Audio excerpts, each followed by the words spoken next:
Hey, what's up guys? Sloth King here. Today I'm doing a quick update for you guys because I'm working on my Supra. And I'm going to install that new oil pump today. So, as you can see, I've got the front subframe out. I've got the oil pan down. And I've got the old pump out. So, I have my new pump over here. Look at this guy. Gears are nice and coated. I got the slack or the backlash reduced a little bit. Just like I showed you in that last video, which if you didn't see it, check it out right up here. So all I need to do is go ahead and swap over that drift motion upgraded spring for the relief valve up here. Put that over, and then I just need to clean up the block and then the oil pan and then reinstall everything and wait a few hours for everything to cure, and then we can go ahead and see what the oil pressure is like. I still have some other things to do, which I mentioned in my, I forgot which video I mentioned it in, but I had a AC leak and I actually found out where that was. So I fixed it and it is holding 29 inches of mercury. It's really hard to show on here because this is a different gauge. AutoZone, I went through 3 gauges before I could find one that was not leaking. I thought my system was still leaking, but it was not. So it's not pretty, but that's where I brazed the condenser right up there. There was a hairline crack. Like, it wasn't even big. I actually found it from pressurizing the system or pulling a vacuum on the system and then having my pick go across the condenser, and I heard a psh every now and then whenever I touched around that area. So after I got rid of some of the paint on it, I could see just a hairline crack. It looked like it was like the thickness of your nail if you looked at it sideways. And it literally just looked like a smudge. So, found out that was it. I fixed it, and it's been holding pressure nicely. I thought it was still leaking because I told you about the gauges, but yeah. So, I have a new receiver dryer coming in today because since the system was exposed to some moisture, well, while I have it emptied, I'm just going to put the new one in there. So I'm not doing a video on that. Figured I'd just do a quick update for you guys while I'm doing this. So I have quite a bit to knock out today. But yeah, the main thing is we're going to check out and see what the oil pressures are like after I install this. And hopefully we can see how long this upgrade will last. I mean, since it's the OEM pump and I didn't put a huge coating on the gears, just enough for some anti-friction and dry lube properties, just to kind of extend the life of it as long as possible. Since this was pretty much the last pump that I could find that was brand new without paying an arm and a leg for it. But anyways, guys, figured I'd show you guys that, and I'm just going to keep chipping at this because I've already showing you guys how to take down the subframe and oil pump and oil pan and all that kind of stuff in previous videos. So if you want to find that out, I'll have that one of those videos linked below so you can go check that out. But anyways, I'm going to keep going at this, and I will update you guys whenever everything's back together and we're ready to start this thing up. So I'll see you in a little while, maybe tomorrow. All right, guys, so it's been a long 2 days trying to get this stuff done, but I got the pan back on. I got the brand new pump in. I have all the fluids in. I'm working on doing a oil filter, or not an oil filter, a oil cooler relocation. So I have it just mounted up right there. I also have my condenser fixed, and it is holding pressure perfectly. And I have a brand new receiver dryer. Anyway, let's it's time to prime the system, and then we can go ahead and start the car up. and see how everything is. So let's get to priming. All right, here we go.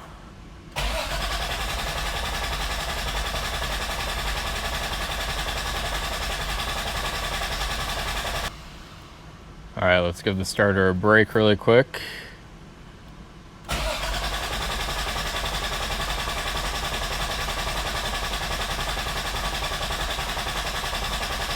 All right, there we go, it's primed.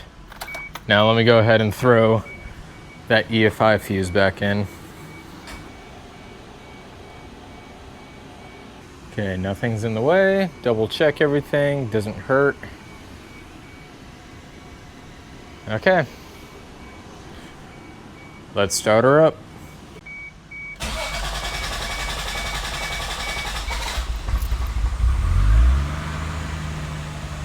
Oh yeah, she's running.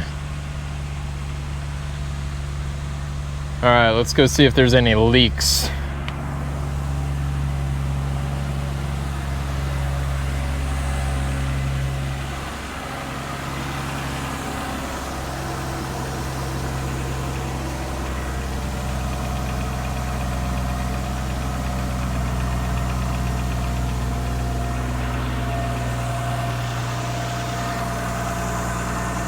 Nothing's leaking up here, that is good.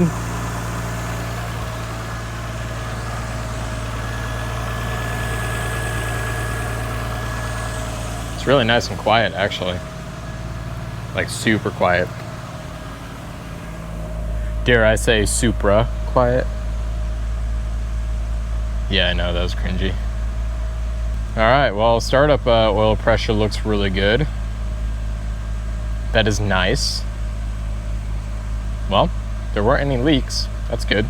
It sounds very smooth and healthy so far, just idling. Sweet. Well, I'm gonna go ahead and let the car warm up, and then we'll see what the idle temperature is whenever the idle drops back down. All right, guys, so the idle came down, and it is currently sitting at around 19 PSI. Keeps jumping around 18 to 19. I know the oil's not fully warmed up because the car's also not warmed up and it's not driving. I would have to sit here and let it idle for like 15, maybe 20 minutes at the most. But if I give it some revs, just lightly, this is the oil pressure right now, which is fantastic.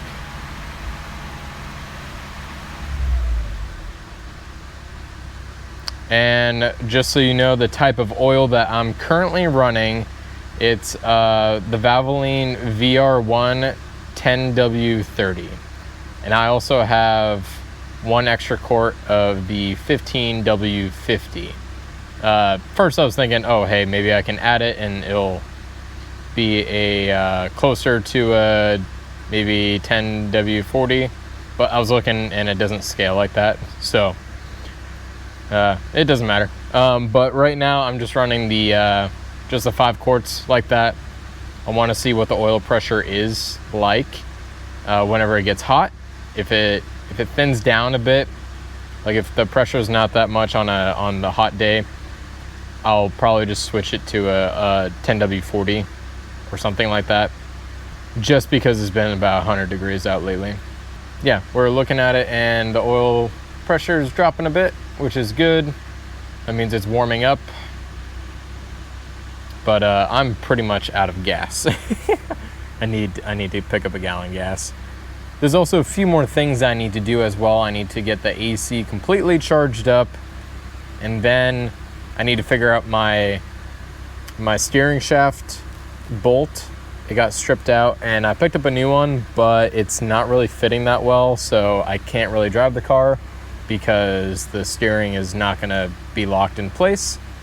Yeah, anyway, I'm going to go ahead and just I have to finish buttoning up some stuff, and then in a couple days we'll take it out for a test drive, and then I'll end the video there.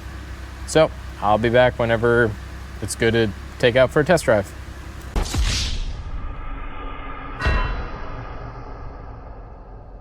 All right, guys, so 1 week later, we are finally about to go for a test drive to see how the oil pressure is.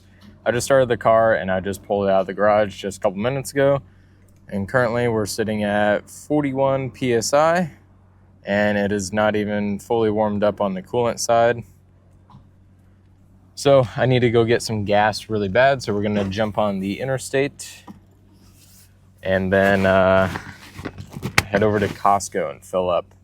All right, before I took off, the car idled down and then we're sitting at 22 to 23 PSI. Again, not fully warmed up, but it just finally idled down. Here we go. All right, just a couple minutes into driving and I'm going about 40 and I'm at a little over 2,000 RPM and I have 42 PSI of oil pressure. Again, it's not fully warmed up, but this is a good sign.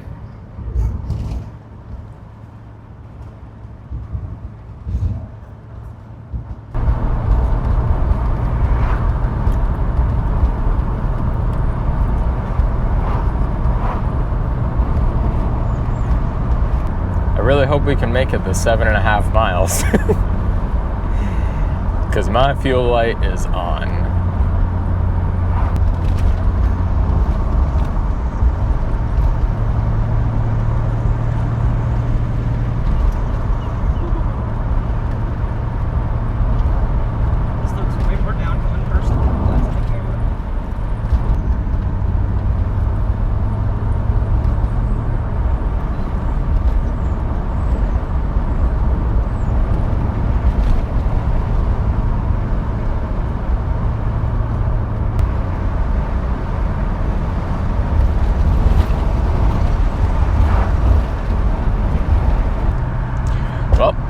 We are almost out of gas. I was taking a right turn and all the gas went over to one side and it just started sputtering.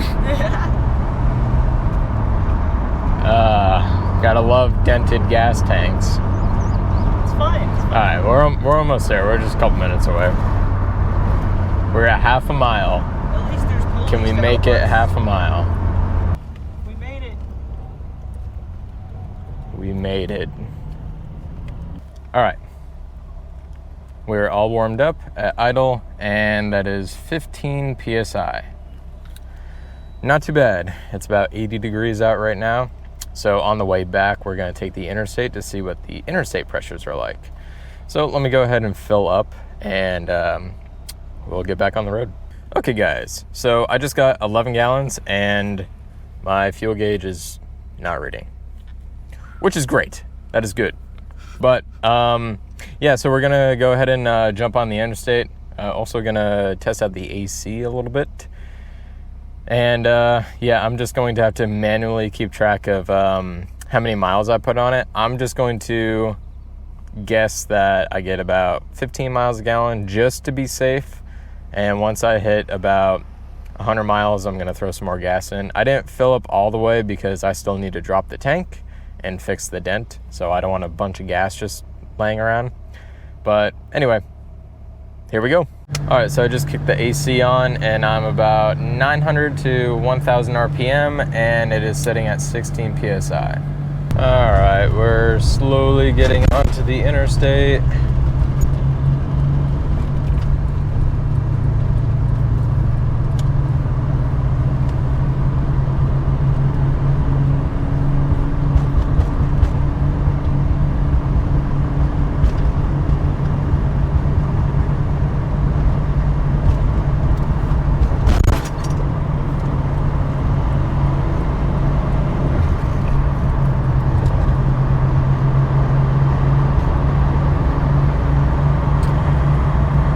I'm going 65 right now and it is at about 41 PSI, which is great. I'm at 31 to 3200 RPM and I just hit 70 miles an hour. My speedometer's off by 10, so don't pay attention to that. And I'm at around 41 to 42 PSI, which is fantastic. Yes, because before on the used Aisin pump, I was only getting maybe 28 to 32. It just really depended on how hot it was.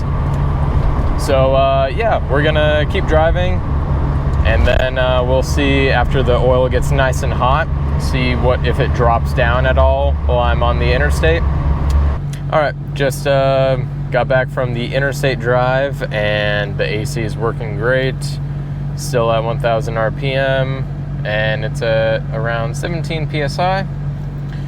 Not too bad. I'm about to wash the Supra, and then yeah, I'll give you my final thoughts on some things in a little bit. All right, guys, just got back to the house, and I'm super happy about the oil pressure that the Supra has now. I can actually drive it on the interstate without worrying about having too low of oil pressure. It is averaging, let's see, about 8 to 10 PSI more than whatever RPM that I'm at. So I was noticing that whenever I was on the interstate going about 3,200 RPM, I was about 40 to 41 PSI of oil pressure. Driving around town, it was about 30 to 35 whenever I was in the 2,000-ish area of RPM. So I'm very happy about that. I'm very surprised that I actually lucked out and found the OEM Aisin oil pump that just happened to pop up on eBay.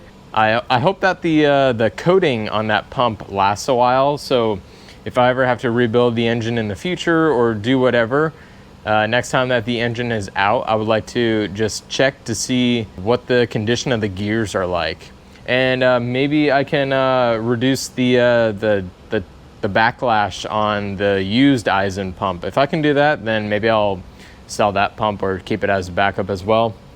But anyways, if you guys found this video helpful and informative, awesome, glad to hear it. I hope that you guys can maybe find an OEM new Aisin oil pump or maybe coat those gears as well. I'll leave a link to everything that I use in the description below, so if you want to tackle it, you can do that as well. And if you guys want to support the channel, you can go ahead and click the link in the description below. It'll take you to my shop. You can pick up some merch, one of these hats, one of these t-shirts. I have a few different variants. And like always, I'll catch you guys on the next ride.